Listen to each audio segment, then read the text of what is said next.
o Níger promulgou um edito de perseguição.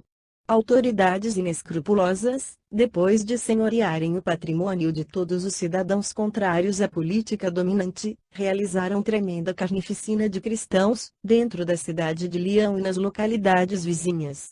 Milhares de seguidores do Cristo haviam sido flagelados e conduzidos à morte. Por vários dias perdurou a perseguição, com assassínios em massa. Postes de martírio, espetáculos de feras, cruzes, machados, fogueiras, lapidações, chicotes e punhais, sem nos reportarmos às cenas de selvageria para com mulheres e crianças indefesas, foram postos em prática por tropas inconscientes. Durante a matança, Ireneu, o grande bispo e orientador da coletividade evangélica da cidade, foi torturado, com todos os requintes da violência perversa, até o último suspiro. Nascido na Ásia Menor, fora aprendiz de Policarpo, o abnegado e muito venerado sacerdote de Esmirna, que, por sua vez, havia recebido a fé por intermédio do apóstolo João, o evangelista. A Igreja de Leão, em razão disso, sentia-se depositária das mais vivas tradições do Evangelho. Possuía relíquias do filho de Zebedeu e de outros vultos do cristianismo nascente, que lhe fortaleciam o ânimo na fé. Em seu círculo de profunda iluminação espiritual achava-se quase intacto o espírito piedoso da comunidade de Jerusalém. Enquanto Roma fora iniciada por batismos de sangue, ao tempo de Nero, a comunidade leonesa começara o serviço de evangelização em relativa calma. Emissários da Palestina, da Frígia, da Síria, da Caia e do Egito visitavam-na, incessantemente. As epístolas enviadas da Ásia clareavam-lhe a marcha. Por esse motivo, era o centro de porfiados estudos teológicos, no campo das interpretações. Ireneu dedicara-se a minuciosas observações da Escritura. Manejando o grego e o latim com grande mestria, escreveu expressivos trabalhos, refutando os adversários da Boa Nova, preservando as tradições apostólicas e orientando os diversos serviços da edificação cristã. Mas a coletividade não se caracterizava tão somente pelas realizações intelectuais. Fazendo do santuário consagrado a São João o centro dos seus trabalhos de ordem geral, a Igreja primava pelas obras de assistência. Dificilmente, à distância de séculos, poderá alguém perceber, com exatidão, a sublimidade do cristianismo primitivo. Experimentados pela dor, amavam-se os irmãos na fé, segundo os padrões do Senhor. Em toda a parte, a organização evangélica orava para servir e dar, em vez de orar para ser servida e receber. Os cristãos eram conhecidos pela capacidade de sacrifício pessoal, a bem de todos, pela boa vontade, pela humildade sincera, pela cooperação fraternal e pela diligência que empregavam no aperfeiçoamento de si mesmos. Amavam-se reciprocamente, estendendo os raios de sua abnegação afetiva por todos os núcleos da luta humana, jamais traindo a vocação de ajudar sem recompensa, ainda mesmo diante dos mais renitentes algozes. Ao invés de fomentarem discórdia e revolta, entre os companheiros jungidos à canga da escravidão, honravam no trabalho digno a melhor maneira de amparar-lhes a libertação. Sabiam apagar os pruridos do egoísmo para abrigarem, sob o próprio teto, os remanescentes das perseguições. Inflamados de fé na imortalidade da alma, não receavam a morte. Os companheiros martirizados partiam como soldados de Jesus, cujas famílias, na retaguarda, lhes cabia proteger e educar. Assim é que a comunidade de Leão guardava sob a sua custódia de amor centenas de velhos, enfermos, mutilados, mulheres, jovens e crianças. A Igreja de São João era, pois, acima de tudo, uma escola de fé e solidariedade, irradiando-se em variados serviços assistenciais. O culto reunia os adeptos para a prece em comum e para a extensão das práticas apostólicas, mas os lares de fraternidade multiplicavam-se como impositivo da obra espiritual em construção. Muitas organizações domésticas tomavam-se a guarda de órfãos e o cuidado para com os doentes, todavia, ainda assim, o número de necessitados era, invariavelmente, muito grande. A cidade fora sempre um ponto de convergência para os estrangeiros. Perseguidos de vários lugares batiam às portas da igreja, implorando socorro e asilo. A autoridade da fé, expressa nos irmãos mais velhos e mais experientes, designava diáconos para diversos setores de ação. Os serviços de amparo e educação à infância, de conforto aos velhinhos abandonados, de sustentação dos enfermos, de cura dos loucos, distribuíam-se em departamentos especiais, expandindo-se, assim, em moldes mais completos, a primitiva organização apostólica de Jerusalém, na qual as obras de amor do Cristo, junto aos paralíticos e cegos, leprosos e obsessos, encontraram a melhor continuidade. Todos os irmãos partilhavam o esforço da instituição entre o trabalho profissional que lhes determinava o dever ao lado da família e as atividades evangélicas que lhes assinalavam a obrigação de discípulos da Boa Nova, junto da humanidade. Num crepúsculo de harmoniosa beleza, Quinto Varro, agora transformado em irmão Corvino, chegou à sala acanhada e pobre destinada às pregações da igreja de São João, onde, segundo informações obtidas, encontraria Horácio Níger para o anelado entendimento.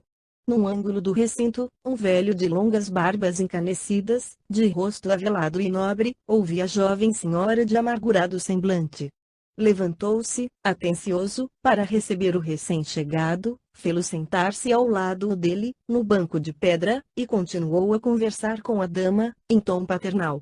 Tratava-se de humilde viúva que procedia de Valença, implorando socorro. Ficara sem o marido na carnificina de 202. Desde então, morava com o genitor e um tio na localidade mencionada, mas, a contragosto, envolvera-se em grande infortúnio por negar-se aos caprichos de um soldado influente, vira os dois familiares, com os quais residia, assassinados numa noite de angustiosa provação. Disposta a resistir, mas totalmente desamparada, fugira dali, em busca de abrigo. Chorando, acentuava, triste, pai Horácio, não me abandones. Não temo o sacrifício por nosso divino mestre, contudo, não concordo em render-me ao vício dos legionários. Conserva-me, por amor de Jesus, nos serviços da igreja. O interpelado observou, atento, sim, não me oponho. Entretanto, é preciso esclarecer que não possuímos serviço remunerado. Não procuro compensações, disse a moça, tenho necessidade de arrimo. Então explicou o interlocutor, satisfeito, cooperarás no galpão dos velhos enfermos. Realmente, perdeste o pai e o tio, no entanto, encontrarás muitos outros parentes, junto dos quais o Cristo te pede carinho e proteção. A humilde senhora sorriu tranquila e retirou-se. Chegou a vez de o peregrino romano entrar em contato com o ancião. Varro, comedido e confiante, inteirou de todas as ocorrências havidas com Apio Corvino e com ele mesmo, desde o início do seu primeiro encontro com o inovidável amigo apunhalado no mar. Horácio ouviu-lhe a narrativa, entre sereno e cortês, sem qualquer alarme, diante do noticiário constrangedor. Parecia calejado por dores maiores. Mesmo assim, quando o rapaz terminou a confissão, falou sobre o amigo morto, comovidamente, grande Corvino. Seja ele feliz entre os servidores glorificados. Foi fiel até ao fim. Enxugando os olhos úmidos, acrescentou, estará conosco em espírito. A morte não nos separa uns dos outros, na obra do Senhor. Em seguida, reportou-se ao companheiro desaparecido, com imensa ternura. Apio Corvino tomara-se o encargo de prover as necessidades das crianças mantidas pela igreja. Para esse fim, trabalhava em agricultura e jardinagem, além de viajar frequentemente, angariando recursos. Depois de 177, estivera largo tempo no Egito, onde adquirira valiosas experiências. Os meninos adoravam-no. A senectude não lhe subtraíra o entusiasmo pelo trabalho. Cultivava solo com um alegre bando de rapazes, aos quais ministrava preciosos conhecimentos. Assinalou, preocupado, a falta que a presença dele lhes faria, mas, ante o oferecimento de Varro para substituí-lo quanto lhe fosse possível, Horácio alegrou-se intensamente, e acentuou, bem lembrado. Aqui, na maioria dos casos, os colaboradores da igreja trabalham de acordo com os desajustes espirituais de que são portadores. As perseguições constantemente alimentadas provocam, entre nós, diversos tipos de luta e sofrimento. Sei que trazes o coração paterno mortificado de saudades. Trabalharás pelas crianças? Temos mais de 30 órfãos pequeninos. Conversarei com as autoridades. E, em voz mais baixa, rogou-lhe que a personalidade de Quinto Varro fosse para sempre esquecida. Apresentá-lo-ia a todos como sendo o irmão Corvino, sucessor do venerável confrade chamado ao reino de Deus, e afiançava-lhe que tantas nuvens de dor pesavam sobre a alma cristã, formando dramas tristes a se desenrolarem na sombra, que ninguém se sentia com bastante curiosidade para qualquer indagação. O acolhimento carinhoso reaquecia o coração do viajante fatigado, quando dois petizes, de 3 e 5 anos, respectivamente, penetraram o recinto. O maior deles dirigiu-se ao ancião com os olhos interrogadores e perguntou: Pai Horácio, é verdade que vovô Corvino já veio? O patriarca afagou-lhe os cabelos encaracolados e informou: Não, meu filho. Nosso velho amigo viajou para o céu, mas enviou-nos um irmão que lhe tomará o lugar. Ergueu-se, abraçou as crianças e, sentando-as nos joelhos do recém-chegado, falou: Bondoso, vamos, meus filhos, abracem o companheiro abençoado que chega de longe. Os meninos, com a doçura ingênua da infância, enlaçaram o mensageiro. O moço Patrício tomou-os de encontro ao coração e acariciou-os, demoradamente, contudo, somente o velho Níger conseguiu ver o pranto que lhe corria dos olhos. Quinto Varro havia passado. Os anos rolariam para a frente e o ministério do novo Corvino ia começar. 4. Aventura de mulher. O ano 233, desdobrava-se, célere, sobre o drama das nossas personagens. Em Roma, a família Vetúnio desfrutava todos os favores da riqueza, cercada de privilégios e de escravos. Opílio, na madureza bem nutrida, parecia feliz em contemplar a si mesmo, no destaque e no bem-estar da mulher e dos filhos, mas Cíntia, que o desposara, desde a imaginária morte de Varro, no mar, exibia consideráveis diferenças. Mais reservada, distanciara-se das paisagens festivas. Não se ausentava de casa, voluntariamente, senão para desincumbir-se de votos religiosos, no louvor dos numes tutelares, aos quais oferecia a sua devoção. Afeiçoara-se a Helena e Caiba, os rebentos de Heliodora, com a mesma ternura que dedicava a Tassiano, e recebia dos 3 análogos testemunhos de respeito e de amor. Semelhante comportamento da companheira querida cristalizara em Vetúrio a veneração e o carinho. Espreitava-lhe os menores desejos para executá-los como servo fiel. Não se afastava da cidade, sem a companhia dela, não se confiava qualquer das suas realizações de homem prático, sem associar-lhe aprovação aos empreendimentos, e, não obstante romano de sua época, com todos os delitos ocultos e vulgares numa sociedade em decadência, constituía para Cíntia um amigo leal, procurando entendê-la e auxiliá-la nos mais íntimos pensamentos. Entre os jovens, todavia, a situação era diversa. Helena, com a formosura grega dos 17 anos, primava pelos prazeres da vida social, entregando-se, inveteradamente, aos jogos e distrações, sem qualquer apego a virtudes domésticas, e, enquanto Tassiano se dedicava ao estudo, fascinado pelas tradições patrícias, quase que constantemente mergulhado na filosofia e na história, Galba, que lhe detestava o ambiente espiritual, não fazia segredo da sua intimidade com tribunos mal-educados e proxenetas inconscientes. Não suportava a superioridade intelectual do irmão.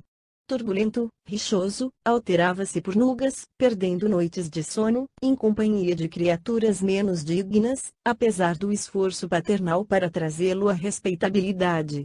Tassiano, ao revés, aproveitava substanciosamente as oportunidades que a vida lhe ofertava. Embora menino e moço, trazia consigo a experiência de algumas viagens das mais valiosas. Conhecia vastas regiões da Itália e da África, além de não poucos lugares da Caia. Falava o grego, com a mesma facilidade com que se expressava no idioma pátrio, e comungava com os livros, na fome de luz que assinala os homens inclinados à sabedoria. Prendia-se, de modo particular, aos assuntos da fé religiosa, com ardente e profundo fervor. Não admitia qualquer restrição aos deuses olímpicos. Para ele, as divindades familiares eram as únicas inteligências capazes de garantir a felicidade humana. Extremamente afeiçoado ao culto de Cíbele, a Magna Mater, visitava constantemente o templo da deusa no Palatino, aí descansando e meditando, horas e horas, buscando inspiração. Acreditava que Júpiter Máximo era o orientador invisível de todas as vitórias imperiais, e, conquanto ainda jovem, guardava ideias próprias nesse sentido, afirmando sempre que os romanos deviam oferecer-lhe sacrifícios em caráter obrigatório, ou morrer. Por isso mesmo, não obstante os dotes de espírito que lhe ornavam a personalidade, não conseguia afinar-se com os princípios do cristianismo.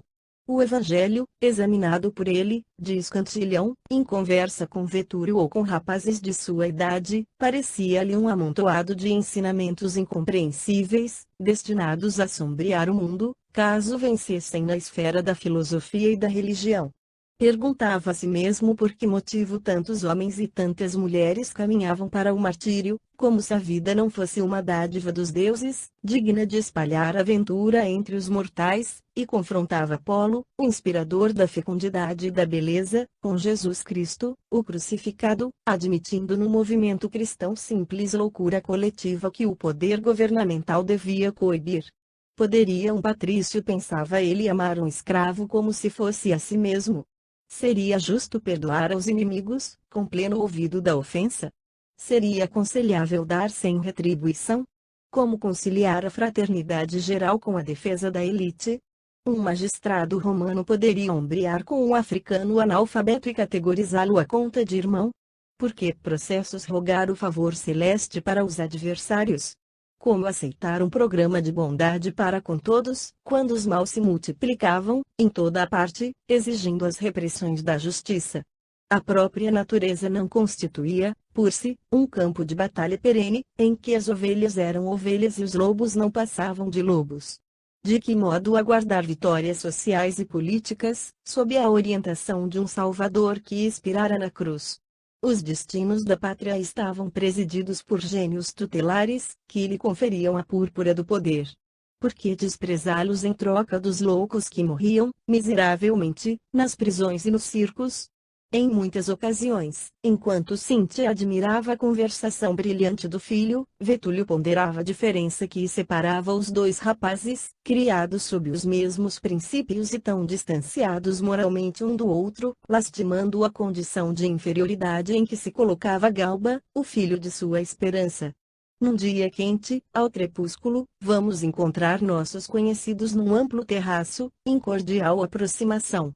Cíntia, silenciosa, tecia delicado trabalho de lã, não longe de Helena, que se fazia acompanhada de Anacleta, a governanta que Opílio lhe escolhera, entre antigos laços de parentela da primeira esposa. Pouco mais velha que a filha de Heliodora, Anacleta nascera em Cipro, Chipre, e, desde cedo, fora cambiada para Roma, aos cuidados de Vetúrio, a pedido da genitora, antes de falecer. Órfã, a menina crescera sob a proteção de Cíntia, fazendo companhia à enteada, que lhe devotava profunda afeição. Transigente e bondosa, sabia cobertar todas as faltas de Helena, constituindo para ela não somente uma servidora leal, mas também um refúgio afetivo, em todas as circunstâncias. Enquanto as duas moças conversavam, algo apreensivas, perto de Cíntia, que parecia exclusivamente interessada no trabalho do fio, em outro ângulo, Vetúrio e os rapazes entendiam-se animadamente. A palestra versava sobre os problemas sociais, com visível entusiasmo de Taciano e indisfarçável retraimento de Galba. Concordo em que a luta iniciada, há mais de 100 anos, comentava Opílio, terminara naturalmente pela vitória do patriciado. Tenho grande confiança em Alexandre, reconhecido como protótipo de prudência e justiça. Contudo, observou Taciano, tocado de juvenil indignação, o imperador tem a família infestada de mulheres nazarenas. Pelo lado materno, está cercado de senhoras dementadas, que não se envergonham de receber instruções religiosas de vagabundos da Ásia. A morte de Ulpiano, sem nenhuma providência disciplinar, lhe revela o caráter enfermiço. É fraco e indeciso. Pode ser um padrão de virtudes individuais, mas não mostra aptidão para comandar a nossa vida política. Sorriu, algo sarcástico, e anotou, Quando a cabeça é frágil, não vale o corpo forte. É provável que a razão esteja contigo, tornou Opílio bem-humorado. Entretanto, hás de convir que o governo não dorme. Não temos tido espetáculos punitivos, mas a perseguição metódica vem sendo levada a efeito, em moldes legais. A morte de Calisto, por exemplo, quem era Calisto senão um escravo fora da lei? Realmente, concordou Vetúrio, não podemos comparar um servidor de Carpóforo aos magistrados do império. A perda de Ulpiano é irreparável, mas que temos nós com a vida alheia? Atalhou Galba. Enfadado, nunca hesitarei entre um copo de vinho e uma discussão filosófica. Que nos adianta saber se o Olimpo está cheio de divindades ou se um louco morreu na cruz há 200 anos? Não te expresses assim, meu filho, disse Vetúrio, preocupado. Não podemos olvidar os destinos do povo e da pátria em que nascemos. O moço gargalhou, irreverente, e, tocando os ombros de Tassiano, perguntou: que farias, mano, se a coroa do imperador te buscasse a cabeça? 10. Referência ao Papa Calisto, nota do autor espiritual. O rapaz percebeu o sarcasmo da interpelação, mas respondeu, firme: se me fosse confiada qualquer tarefa administrativa, não somente exterminaria o cristianismo, aniquilando-lhe os prosélitos, mas também todos os cidadãos relaxados e viciosos de que as nossas tradições se envergonham. Galba corou, buscando o olhar paterno, como pedindo reprovação para o filho de Cíntia, mas notando a firmeza com que Opílio, em silêncio, o censurava, pronunciou algumas interjeições desrespeitosas e afastou-se. A essa altura, Helena e Anacleta retiraram-se, de rosto sombrio, em direção ao jardim. Reparando que a jovem enxugava lágrimas, Tassiano esqueceu-se dos problemas sociais que lhe escaldavam a cabeça e indagou do pai adotivo sobre as razões de semelhante transformação da irmã, habitualmente despreocupada, sendo então informado de que o jovem Emiliano Secundino, de quem a moça se aproximara com grande esperança de ligação afetiva, fora assassinado em Nicomédia, segundo notícias chegadas por um correio de horas antes. Tassiano comoveu-se. Conhecia o rapaz e admirava-lhe a inteligência. Como quem se valia da hora azada para entendimento difícil, Vetúrio abeirou-se do enteado, com visível emoção, e falou-lhe, em voz baixa: meu filho, os anos ensinam-nos, pouco a pouco, a necessidade de refletir. Gostaria de ter em Galba um continuador seguro de meu trabalho, entretanto, sabes que teu irmão, até agora, não se decidiu pela responsabilidade. Apesar da verde juventude, é jogador e rixento contumaz. Tenho estudado com tua mãe os problemas de nossa família e admito que precisamos de tua cooperação nas Gálias, onde as nossas propriedades são importantes e numerosas. Possuíamos, em Viena, um amigo prestimoso na pessoa de Lamprídio Treboniano, mas Lamprídio morreu, há tempos. Alésio e Pontimiana, nossos fiéis servidores em Leão, estão velhos e fatigados. Perguntam, incessantemente, por ti, aguardam-te a presença, a fim de que sejas ali o meu representante legal. Opílio fez ligeiro intervalo, verificando o efeito de suas palavras, e interrogou: concordarias em seguir, ao encontro da preservação de nosso patrimônio provincial? Nossa residência leonesa, a meu ver, é mais confortável que o nosso domicílio de Roma e a cidade desfruta a estima das famílias mais representativas de nossa nobreza. Estou convencido de que farás valiosas relações e encontrarás grande estímulo no trabalho. Nossas terras produzem regularmente, mas não devemos relegá-las ao abandono. O rapaz mostrou-se satisfeito e observou: várias vezes minha mãe me tem falado sobre essa transferência. Estou pronto a obedecer. O senhor é meu pai. Vetúrio sorriu, confortado, e aduziu: mas, não é tudo. E, fechando nele os olhos com insistência, interrogou: já pensaste em casar, meu filho? O moço riu-se, acanhado, e explicou, positivamente: os livros ainda me não permitiram qualquer excursão mental no assunto. É difícil sair da intimidade com Minerva para ouvir qualquer conversação de Afrodite. O tutor achou graça e prosseguiu: para todos nós, porém, chega invariavelmente o instante de madureza interior, que nos impele ao refúgio do lar. Após longa pausa, dando ideia da questão delicada que a sua palavra suscitaria, continuou: ante a notícia da morte prematura de Emiliano, Cíntia está naturalmente aflita com a mágoa de Helena, e, mãe devotada que é, depois de ouvi-la, instou comigo para permitir-lhe um passeio até Salamina, onde Anacleta possui vários parentes. Apolodoro, tio dela, segue para Cipro, na quinzena próxima, e tenho a intenção de entregar-lhe as meninas para uma excursão que, a nosso ver, lhe será extremamente proveitosa. Helena descansaria alguns meses das agitações de Roma, refazendo-se para abraçar mais sérios deveres. Como pai interessado na segurança do futuro, tenho pensado. Diante do silêncio de Taciano, Opílio completou a exteriorização do propósito que o atormentava: confesso alimentar a esperança de que teu casamento com ela se converta, mais tarde, em realidade. Não guardo a intenção de impor-lhes meus desejos. Sei que a ligação esponsalícia deve obedecer às afinidades de sentimento, antes de tudo, e reconheço que o dinheiro não traz a ventura do amor. Entretanto, nossa tranquilidade seria perfeita, se pudéssemos conservar nossas possibilidades financeiras e territoriais tão sólidas amanhã, quanto hoje. Não posso esperar que o nosso Galba nos compreenda as preocupações, à frente do porvir. Perdulário indisciplinado, tudo nos diz que será para nós um companheiro difícil de carregar. As considerações de Vetúrio eram ditas num timbre tão particularmente enternecedor, que moço sentiu incoercível emotividade a constringir-lhe o peito. Apertou as mãos do padrasto, com ternura, e respondeu: meu pai, disponha de mim, como desejar. Seguirei para Leão, quando for de seu agrado e, quanto ao futuro, os deuses decidirão. A palestra prosseguiu carinhosa e íntima, evidenciando a segurança espiritual do filho de Quinto Varro. Mas, em gracioso caramanchão do pátio florido, a posição da filha de Eliodora revelava-se diferente. Abraçada à governanta, Helena chorava sob forte irritação, clamando em desespero: Anacleta, haverá infortúnio maior que o meu, o desastre aniquila minha vida. Emiliano prometera falar a meu pai, tão logo voltasse da Bitinia. E agora, que será feito de mim? Estávamos comprometidos, faz mais de 3 meses. Sabes que a nossa união secreta devia ser consagrada pelo matrimônio. Ó deuses imortais, compadecei-vos de meu amargo destino. A moça cipriota afagava-lhe os lindos cabelos, que dourada rede enfeitava, e dizia: maternal, acalma-te, o valor é qualidade para as grandes horas. Nem tudo está perdido.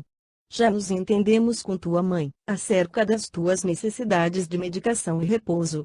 Tio Apolodoro está de viagem para a ilha. Conseguiremos a permissão de teu pai e seguiremos com ele. Lá, tudo será fácil. Esperaremos com relativo descanso aquilo que os deuses nos reservam. Tenho bons amigos em minha terra. Escravas fiéis auxiliar-nos-ão em segredo. Não temas. A jovem, contudo, voluntariosa e rebelde, objetava, inquieta: como suportar a expectativa de tantos meses? Concordo com a viagem como expediente de último recurso. Emiliano não podia morrer. Que sugeres então? Indagou Anacleta, aflita. Procuremos Orósio. Ele deve conhecer algum remédio que me liberte. O feiticeiro? Sim, ele mesmo. Não posso entregar-me à maternidade, com escândalo público. Meu pai nunca me perdoaria. A governanta, que lhe conhecia a luta interior, tentou apaziguar-lhe a alma opressa. A menina, porém, a recriminar-se, em pranto, só muito tarde se recolheu aos aposentos particulares, não conseguindo a benção do sono. Noite inteira, suspirou e chorou, atribulada. Embora relutando, Anacleta conduziu-a, pela manhã, à residência de Orósio, um velho de vil aparência que se escondia em miserável casebre do velabro. Encarquilhado, entre pilhas de raízes e vasos diversos, transbordantes de tisanas de odor desagradável, recebeu as visitantes, procurando sorrir. Helena, que se ocultava com o nome suposto, tentou explicar a razão que as trazia. Não era a primeira vez que o procurava, esclareceu, atenciosa. Em outra ocasião já lhe rogara socorro, com êxito, para certa amiga desamparada. Agora, pedia para si mesma. Achava-se doente, desesperançada, aflita. Desejava uma consulta aos poderes sobrenaturais. O mago recolheu, cuidadosamente, as moedas que a moça lhe oferecia, por remuneração antecipada, e sentou-se à frente de uma trípode, sobre a qual uma concha simbólica deixava escapar balsamizantes espirais de incenso. Orósio repetiu algumas fórmulas em idioma desconhecido para elas, estendeu as mãos descarnadas para a trípode, de membros inteiriçados, cerrou os olhos, exclamando: sim. Vejo um homem que se levanta do abismo. Oh, foi assassinado. Mostra larga ferida no peito. Pede perdão pelo mal que lhe fez, mas declara-se ligado, há muitos anos, ao seu destino de mulher. Chora, quão amargosa é a dor que lhe explode no pranto. Que lágrimas densas prendem essa alma ao lodo da terra. Fala de alguém que nascerá. Estende os braços e roga socorro para uma criança. Depois de ligeira pausa, inquiriu o velho em transe: oh, sim, tão jovem será mãe.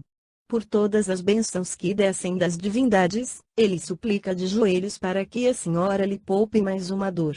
Não se desfaça do anjinho que tomará nova roupa na carne. Nesse ponto da estranha revelação, Orósio cobriu-se de tremenda palidez. Suor abundante corria-lhe da face. Parecia escutar, atentamente, o fantasma, cuja presença Helena e Anacleta pressentiam, terrificadas. Findos alguns momentos de torturante expectação, o mago retomou a palavra e profetizou: senhora, não recuseis a maternidade. Ninguém foge, impunemente, aos desígnios do céu. A criança ser-lhe-á proteção e consolo, reajuste e arrimo. Mas, se for consumado o seu propósito de desvencilhar-se dela. A voz de Orósio fez-se rouca e cavernosa, qual se fosse mais diretamente influenciado pela entidade que o assistia. Ergueu-se animado de misterioso impulso e, dirigindo-se à filha de Vetúrio, afirmou: então, a senhora morrerá banhada em sangue, vencida pelo poder das trevas. Helena tirou-se aos braços de Anacleta, soluçando agitadamente. Compreendeu que o espírito de Emiliano interferia, ali, para acordar-lhe a consciência na responsabilidade maternal, e, sentindo-se incapaz de prosseguir em contato com a inesperada manifestação, gritou para a companheira: não posso mais. Arrasta-me. Quero viajar, esquecer. Orósio caíra novamente em torpor, deixando perceber extremo interesse no colóquio com o invisível, mas ambas as moças, apavoradas, amparando-se uma à outra, afastaram-se à pressa buscando a viatura que as esperava, à distância. Helena, em vez de encontrar remédio que a libertasse do compromisso assumido, foi colhida por maior aflição. Tão intensa se lhe exteriorizou a melancolia em casa que o genitor, inquieto, tratou de organizar-lhe o roteiro no mar. Apolodoro, o amigo cipriota, foi chamado para entender-se com a família. Vetúrio e Cíntia, depois de lhe entregarem respeitável quantia, confiaram-lhe as meninas para o longo passeio. Embora garantidas por grandes economias particulares, as moças empreenderam a viagem sem alegria. Profunda tristeza velava-lhes os semblantes. Absortas na contemplação das águas calmas do Mediterrâneo, muitas vezes se encontraram em conversação quanto ao futuro. Em muitas ocasiões, Helena divagava em silêncio, perguntando a si mesma: seria lícito crer nas palavras que ouvira? Orósio era um bruxo. O miraculoso poder de que se revestira, a fim de impressioná-la, derivava-se, certo, da influência de seres infernais, ou quem sabe, talvez que a visão de Emiliano não passasse de simples demência. Achava-se jovem, no começo da vida. Sentia-se no direito de escolher o seu próprio caminho. Não seria mais aconselhável desfazer-se da obrigação que lhe constituía escuro fardo, com que direito a alma do amante regressava do túmulo para impor-lhe tão pesado dever. Sob constantes vacilações, chegou à ilha, carinhosamente assistida por Anacleta e pelo velho tio. Salamina, a antiga capital, dantes linda e próspera, fora destruída por uma tremenda revolução judaica, no Império de Trajano. O êxodo da população era lento, mas progressivo. Diversas aldeias e fazendas formavam-se nos arredores da cidade em decadência. Num desses burgos pequeninos, Apolodoro situara o ninho doméstico. Recebida com inequívocas provas de respeito e de estima, Helena, invariavelmente amparada por Anacleta, adquiriu os serviços de encanecida escrava nubiana, Balbina, a quem prometeu libertação e retorno à pátria, logo se visse desobrigada do tratamento de saúde a que se propunha submeter. E, contra todos os protestos afetuosos do anfitrião, alugou uma vila confortável, em pleno campo, alegando a necessidade de ar puro e absoluto descanso. Os dias corriam sobre os dias. Tomada de tédio e desesperação, a moça Patrícia deliberou tentar algum método de fuga. Sutilmente conseguiu arrancar de Balbina algumas informações sobre as ervas que pretendia aplicar. A serva experiente, sem perceber suas intenções, ministrou-lhe os conhecimentos de que dispunha. E a própria Helena, sem qualquer notificação à governanta, preparou a beberagem, certa noite, e recolheu-se ao leito, para sorvê-la, antes do sono. Depositou a taça num móvel, ao alcance das mãos, e buscou refletir alguns momentos. Mergulhou-se em funda abstração, e, quando se esforçou mentalmente para tomar o prateado copo e beber-lhe o conteúdo, sentiu-se envolvida por estranho torpor. Consciente embora, como quem sonhava desperta, viu Emiliano pálido e abatido, junto dela. Colocava a destra sobre o tórax ferido, como na visão de Orósio, e, dirigindo-lhe a palavra, falou: triste, Helena, perdoa e compadece-te de mim. Minha violenta separação do corpo foi prova terrível. Não me recrimines. Daria tudo para permanecer e desposar-te, mas que podemos fazer quando os céus se pronunciam contra os nossos desejos? Poderás imaginar o martírio de um homem, colocado além do túmulo, sem meios de amparar a mulher que ama. A moça, transitoriamente desligada do corpo físico, ouvia, aterrada. Se pudesse, fugiria sem detença. Emiliano era apenas uma sombra do atleta invejável que conhecera. Assemelhava-se a um fantasma que a parca vestira de dor. Somente os olhos vivos e fascinantes eram os mesmos. Fez menção de recuar e esconder-se, entretanto, sentiu-se como que chumbada ao solo e presa por laços imponderáveis ao amante redivivo. Mostrando o propósito de tranquilizá-la, o recém-desencarnado aproximou-se com mais carinho e falou: não recees. A morte é ilusão. Um dia, estarás igualmente aqui, tal qual todos os mortais. Sei quão tempestuoso te parece o horizonte. Quase menina, foste surpreendida por dolorosos problemas do coração. No entanto, sempre vale conhecer, mais cedo, a verdade. No íntimo, a jovem desejou saber por que tornava ele do mundo das sombras, amargurando-a. Não possuía já suficientes razões para apoquentar-se? E, pensando que o amante estivesse exonerado de todos os deveres morais, considerava, no imo da consciência, por que insistirá Emiliano em acompanhar-me, quando se encontra livre, não for arrebatado da terra a moradia da paz.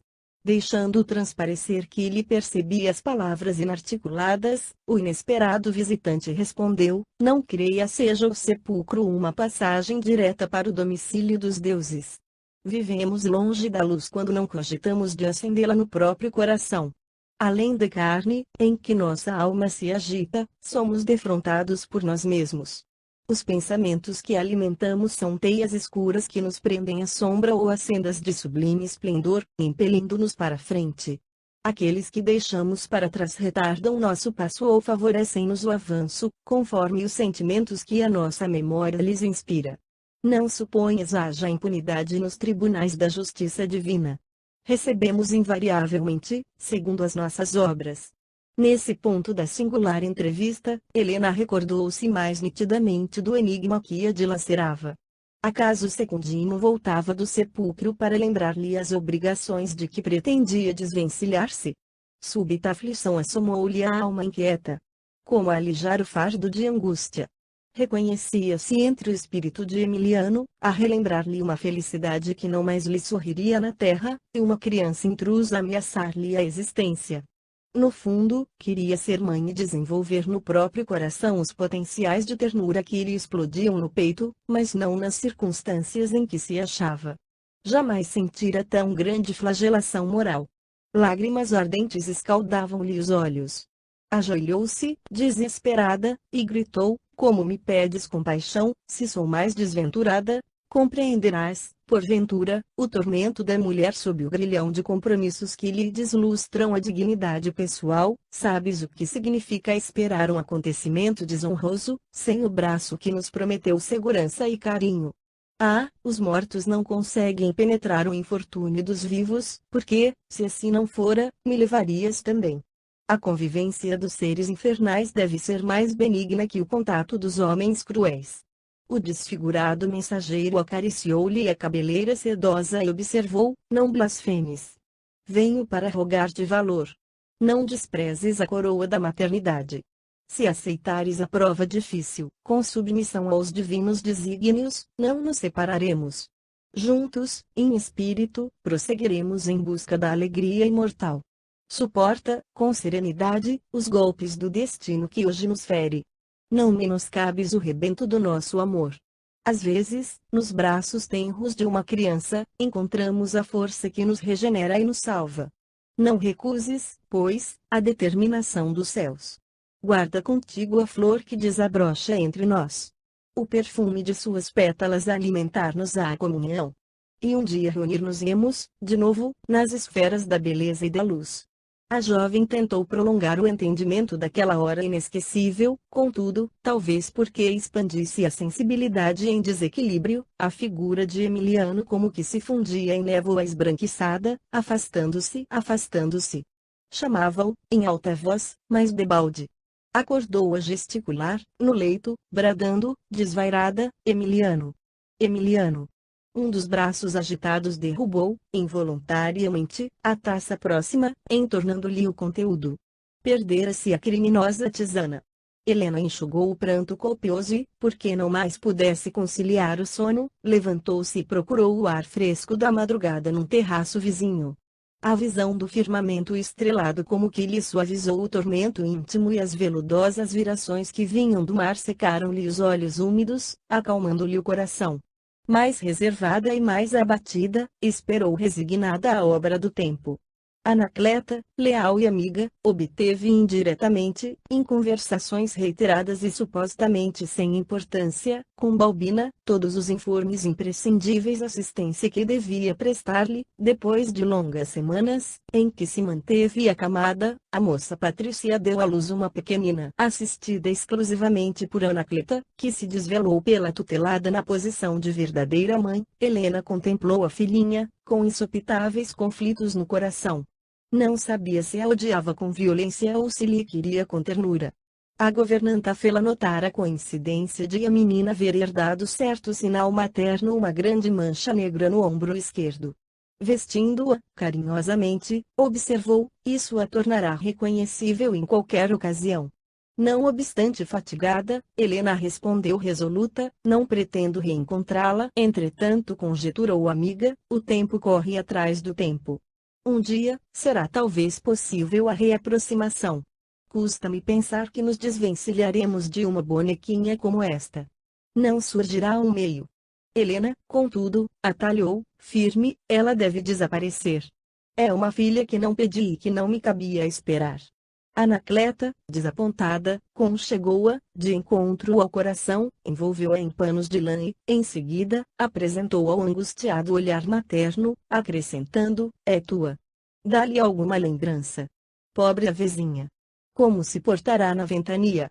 A moça, estranhamente dominada de pensamentos contraditórios, sufocou as lágrimas nos olhos úmidos e, tomando de móvel próximo um belo camafeu, em que se via a imagem de Cíbele, admiravelmente esculpida em marfim, adornou com ele o corpo da pequenina. Logo após, recomendou, decidida: Anacleta, organiza-lhe a viagem. É preciso despachá-la num cesto grande, sob qualquer árvore do campo. Evita confiá-la à porta de determinada pessoa, de vez que não pretendo estabelecer qualquer laço de ligação com o passado, que considero morto. A partir deste instante, Helena, suspirou a moça, com o evidente intuito de aconselhar. Não interfiras, afirmou a jovem mãe, quando o dia clarear, serei portadora de novo destino. Não me fales mais nisso. Saberei recompensar-te. Dispõe de mim como quiseres. Anacleta procurou ainda impor-se, mas a filha de Vetúrio, sem tergiversar, exclamou: não discutas, os deuses decidirão. A Agudo, sobrinha de Apolodoro, cumpriu a ordem, choramingando, e, munindo-se de agasalho, saiu conduzindo o pequeno fardo. O dia estava prestes a alvorecer. No horizonte, o sol não tardaria em anunciar-se. Anacleta foi visitada pela tentação de deixar a criança no limiar de alguma herdade, onde conseguisse acompanhar-lhe a evolução, indiretamente. Todavia, embora não concordasse com a atitude de Helena, vivia, por sua vez, na condição de subalternidade. Dependia da casa de Opílio e muito particularmente da menina Vetúrio. Seguir a criança, ainda que de longe, seria atrair aflições sobre a própria cabeça. Não desejava abandonar o destaque social da casa de Cíntia. Era exageradamente feliz para perder com facilidade as vantagens de que se rodeava na vida. Contudo, cortava-lhe o coração a dor de abandonar a pequenina completamente à própria sorte. Seria justo entregar, daquele modo, um ser humano, à furna dos animais, que destino poderia esperar a inocentinha, em pleno matagal? Fitou o rosto miúdo, mal velado pela cobertura envolvente, e a compaixão intensificou-se-lhe ainda mais, em reconhecendo que a menina se deixava conduzir, sem chorar. Soprava o vento fresco, qual se fora uma carícia do céu. A corajosa governanta havia caminhado aproximadamente 3 quilômetros, no rumo de pequeno povoado próximo. Não poderia prolongar demasiado a excursão, sob pena de denunciar-se. Mas, como o abandonara, criança aos imprevistos da charneca, não se conformava à ideia de perpetrar semelhante crueldade. Guardá-la-ia no ângulo de caminho, até que pudesse sentir-se segura. E, em preces, rogava aos numes de sua fé encaminhassem até ali alguém, cuja presença tranquilizasse. Preocupada, esperou. E, quando a diurna claridade começou a espraiar-se, através dos lençóis de névoa, notou que um homem, como quem cultivasse no campo a meditação matutina, apareceu ao longe, caminhando devagar. A moça ocultou-se, rápida, e a criança, pressentindo talvez o aparecimento de mãos amigas, passou a vagir ruidosamente. O paciente estugou o passo, abeirou-se dela e, ajoelhando-se, junto ao cesto, bradou: grandes serapes, que vejo, um anjo, ó deuses, um anjo sem ninguém. Inclinou-se, cuidadoso, afagou a cabecinha nua e, erguendo os olhos para o alto, exclamou: divinos Zeus, há 15 anos conduziste Livia, minha única filha e consolo de minha viuvez, para a glória de teu seio. Hoje, que me sabes um peregrino sem apoio, ma restituis. Louvado sejas. Doravante não serei mais sozinho. Com extremada ternura, retirou a menina do berço improvisado e apertou-a, de encontro ao coração, sob as dobras da capa acolhedora em que se envolvia, e retomou o caminho por onde viera. Os primeiros raios de ouro da manhã desvelaram a paisagem, parecendo que o céu reafirmava sua proteção à terra, e os pássaros começaram a cantar, melodiosamente, como se agradecessem à divina providência a alegria de uma criança perdida que havia encontrado a bênção de um lar. 5 Reencontro. Ao término de 233, numa sala singela da igreja de São João, em Leão, pequena assembleia de companheiros se instalara para o exame de assuntos urgentes, relacionados com a obra do Evangelho. 3 homens de idade avançada, e um outro, em plena madureza, discutiam as necessidades do movimento cristão. O império vivia assolado por uma peste que procedia do Oriente, fazendo vítimas inumeráveis. Em Roma, a situação era das mais graves. A epidemia penetrara as Gálias e a comunidade cristã, em Leão, mobilizava todos os recursos para amenizar os problemas do povo. O mais jovem integrante do conjunto era o irmão Corvino, que advogava a causa dos enfermos abandonados e infelizes. Se desprezamos o próximo, comentava ele, inflamado de confiança, como atender ao nosso mandato de caridade. Cristianismo é viver o Espírito do Cristo em nós. Vemos no estudo das narrativas apostólicas que as legiões do céu se apossam da terra, em companhia do Senhor, transformando os homens em instrumentos da infinita bondade. Desde o primeiro contato de Jesus com a humanidade, observamos a manifestação do mundo espiritual, que busca nas criaturas pontos vivos de apoio para a obra de regeneração. Zacarias é procurado pelo anjo Gabriel, que lhe comunica a vinda de João Batista. Maria Santíssima é visitada pelo mesmo anjo, que lhe anuncia a chegada do Salvador. Um enviado celeste procura José da Galileia, em sonho, para tranquilizá-lo, quanto ao nascimento do Redentor. E, erguendo-se o Mestre Divino, entre os homens, não se limita a cumprir a lei antiga, repetindo-lhe os preceitos com os lábios. Sai de si mesmo e coloca-se ao encontro das angústias do povo. Limpa os leprosos da estrada. Estende mãos amigas aos paralíticos e levanta-os. Restitui a visão aos cegos. Reergue Lázaro do sepulcro. Restaura doentes. Reintegra as mulheres transviadas na dignidade pessoal. Infunde aos homens novos princípios de fraternidade e perdão. Ainda na cruz, conversa amorosamente com dois malfeitores, procurando encaminhar-lhes as almas para o mais alto. E, depois dele, os apóstolos abnegados continuam-lhe a gloriosa tarefa do reerguimento humano, prosseguindo no ministério do esclarecimento da alma e da cura do corpo, devotando-se ao Evangelho até ao derradeiro sacrifício. Compreendemos a sensatez da exposição, objetou o presbítero Galiano, velho gaulês que se demorara por muito tempo, na Patagônia. Entretanto, é preciso escapar às arremetidas do tentador. Penso haver chegado o momento de cogitar da construção do nosso retiro nas terras que possuímos na Aquitânia.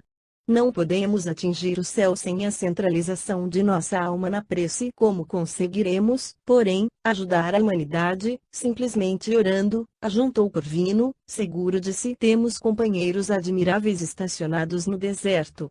Organizam pousos solitários, desfiguram-se, atormentam-se e creem auxiliar, por esse modo, a obra de redenção humana. Mas se devêssemos procurar a tranquilidade própria, a fim de servir ao Criador, por que motivo teria Jesus vindo até nós, partilhando conosco o pão da vida? Em que luta condecorar-se ao soldado que desiste do combate? Em que país haverá colheita valiosa para o lavrador que nada mais faz que contemplar a terra, a pretexto de amá-la, como semear o trigo, sem contato com o solo, como plantar o bem, entre as criaturas, sem suportar o assédio da miséria e da ignorância? Não podemos admitir salvação sem a intimidade daquele que salva com aquele que se encontra desviado ou perdido. Ante a pausa que se fez espontânea, Galiano considerou: as tuas ponderações são mais que justas, mas não podemos concordar com o pecado e nem permitir que as almas desprevenidas dele se aproximem. Os pagãos nos acusam de ladrões da alegria, acentuou Pafos, um diácono aureolado de cabelos brancos. Acreditam que o evangelho é um manto de tristeza asfixiando o mundo e não falta quem veja na peste uma vingança das divindades olímpicas, informou Enio Pudens, excelente companheiro que o tempo encanecera. Muita gente volta a clamar contra nós, supondo sejamos os causadores da ira celeste. Valeriano, um amigo nosso que trabalha no fórum, contou-me, particularmente, que entre solicitações formuladas pelo Concílio 11, na festa de Augusto, consta um apelo para que sejamos de novo flagelados. E afirmou que a execução de semelhante pedido vem tardando, porque o imperador Alexandre Severo não está suficientemente seguro. Galiano sorriu e acrescentou: mais um motivo para o insulamento dos que pretendem adorar a Deus, sem a perturbação dos homens. A frase reticenciosa ficara no ar, mas Corvino, tocado de profundo ardor pela causa do Evangelho, retomou a palavra, decidido: veneráveis irmãos, admito não nos caibe o direito de interferir na resolução dos que buscam. 11. Assembleia Gaulesa com direito de opinar diante da autoridade de César, nota do autor espiritual. A solidão, contudo, creio não devamos incentivar o movimento que podemos classificar por deserção. Estamos numa guerra de ideias. O primeiro legionário que tombou, em holocausto à libertação do espírito humano, foi o próprio Mestre, nosso comandante divino. Desde a cruz do Calvário, nossos companheiros, em vasta frente de valoroso testemunho, sofrem o martirológio da fé viva. Há quase 200 anos somos pasto das feras e objeto desprezível nos divertimentos públicos. Homens e mulheres, velhos e crianças têm sido levados a arenas e cárceres, postes e fogueiras, revelando o heroísmo da nossa confiança num mundo melhor. Não seria lícito trair-lhes a memória. Os adversários de nossa causa têm-nos como amargurados portadores de indiferença pela vida, mas é que ignoram a lição do benfeitor celeste que nos indicou no serviço da fraternidade a fonte do verdadeiro bem e da perfeita alegria. Urge, assim, não nos afastemos do trabalho e da luta. Há construções no plano do espírito, como existem no campo da matéria. A vitória do cristianismo, com a livre manifestação do nosso pensamento, é obra que nos compete concretizar. Surgiu pequeno intervalo na conversação, que a palavra de Enio interrompeu. No que se refere a serviço, nossa posição não é das melhores. Muitas famílias, pressentindo a perseguição, vêm dispensando os empregados cristãos. Ainda ontem as oficinas de Popone demitiram 10 companheiros nossos, mas temos o direito de esmolar para a igreja e a igreja precisa sustentá-los, observou Galiano, cuidadoso. Corvino, porém, obtemperou, firme: sim, temos o direito de esmolar. Esse, contudo, é também o direito do mendigo. Não nos cabe, segundo nos parece, olvidar a produção de benefícios para o mundo. Temos terra disponível, sob a responsabilidade de vários irmãos. O arado não mente. Os grãos respondem com fidelidade ao nosso esforço. Podemos trabalhar. Não devemos recorrer ao concurso alheio, senão em circunstâncias especiais. Não seria aconselhável manter a comunidade improdutiva. Cabeça vaga é furna de tentações. Creio em nossa possibilidade de auxiliar a todos, através do esforço bem dirigido. O serviço de cada dia é o recurso de que dispomos para testemunhar o desempenho dos nossos deveres, diante dos que nos acompanham de perto, e o trabalho espontâneo no bem é o meio que o Senhor colocou ao nosso alcance, a fim de que sirvamos à humanidade, com ela crescendo para a glória divina. O explicador ainda não havia terminado, quando a porta se entreabriu e um companheiro anunciou: Irmã Corvino, a irmã Pontimiana roga-lhe a presença. O presbítero pediu permissão aos confrades e retirou-se. Na praça pobre de acesso ao templo, que mal começava a erguer-se, uma senhora respeitável esperava-o. Era a guardiã do palácio rural de Opílio Vetoril. Embora contrariando o esposo, fizera-se amiga fiel da igreja, ouvindo Corvino, que lhe amparara a renovação espiritual, passo a passo. Não obstante idosa, Pontimiana revelava a extrema agudeza nos olhos lúcidos, que sempre refletiam a cristalina bondade de sua alma. Tantas vezes auxiliada pelo presbítero, convertera-se em prestimosa irmã dele, devotando-lhe estima sincera.